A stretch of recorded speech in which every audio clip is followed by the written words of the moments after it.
उपमुख्यमंत्री देले बड़ अपडेट। प्रथम किस्ती पाइथिले भी एमानंकु आउ मिलिबनी सुभद्रा टंका। सरकारी लाभरू हेबे वंचित। वर्तमान सुधा 2टी किस्ती टंका मिल सारी। एहार भितर एक बड़ अपडेट भितर सेमाने बदे अवगत होई नाहंती। अगस्ट 9 रे अकाउंट को आसीबो तृतीय किस्ती टंका, किंतु किछि महिला खातो को आसीबनी टंका। सेमाने अप्लाई करिथिले भी सेमानंकु एही योजनार लाभ मिलिबो नाही।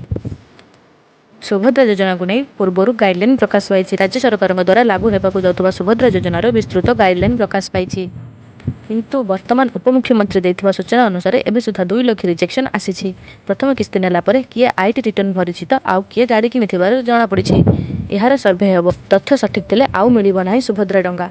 आहुरी मध्ये 93,000 महिला जहाको 60 वर्ष होईछि सेमाने सीधासळख एसएससीपीडी जरिया रे भत्ता पाई विवेचित होइछन्ति। तेणु सेमाने सुभद्रा योजनारू बाद पड़िबे।